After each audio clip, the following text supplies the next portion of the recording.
बहुत समय पहले की बात है, जब अकबर बादशाह का दरबार अपने न्यायप्रिय फैसलों के लिए मशहूर था। अकबर के दरबार में कई बुद्धिमान और चतुर लोग थे, लेकिन बीरबल का नाम सबसे ऊपर था।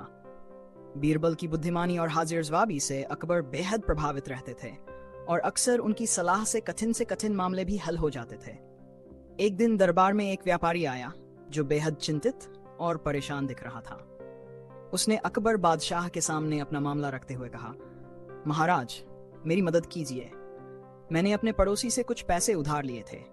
जब मैंने उसे पैसे लौटा दिए तो वह और पैसे मांगने लगा। मैंने जितने पैसे उधार लिए थे वो पूरे दे दिए, फिर भी वो मुझसे कह रहा है कि अभी और पैसे देने हैं।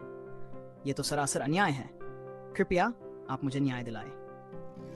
अकबर ने व्यापारी की बात सुनी और तुरंत उसके पड़ोसी को दरबार में बुलवाया। अकबर ने गुस्से में पड़ोसी से पूछा, क्या ये सच है? पड़ोसी ने निडर होकर जवाब दिया, जहां पनाह, व्यापारी ने मुझे कुछ पैसे लौटाए हैं, लेकिन पूरे पैसे नहीं। वो मुझसे और पैसे छिपा रहा है। अकबर को यह सुनकर मामला उलझा हुआ लगा। उन्होंने बीरबल की ओर देखा और कहा, बीरबल, इस मामले को तुम ही सुलझाओ।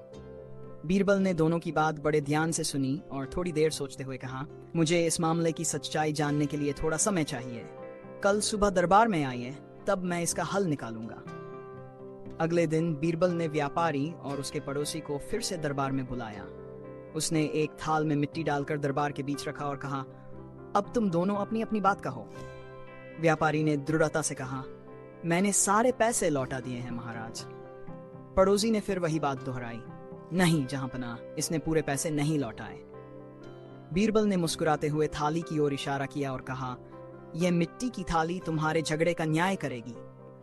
दोनों अपने अपने हाथ इसमें डालो और फिर अपनी बात कहो। व्यापारी ने बिना किसी हिचकिचाहट के अपने हाथ थाली में डाल दिए, लेकिन पड़ोसी के चेहरे पर डर और घबराहट साफ नजर आने लगी। उसने हाथ डालने से इनकार किया। बीरबल ने यह देखकर कहा, अब सब साफ हो चुका है। व्यापारी सच कह रहा है और पड़ोसी झूठा है। अगर उसने सच बोला होता तो उसे हाथ मिट्टी में डालने से डर क्यों लगता? अकबर ने तुरंत फैसला सुनाया, व्यापारी निर्दोष है। पड़ोसी ने झूठ बोलकर हमें धोखा देने की कोशिश की है। इसे सजा मिलनी चाहिए। कहानी से सीख, सच बोलने वाले को कभी डर नहीं होता, क्योंकि सच्चाई हमेशा जीतती है।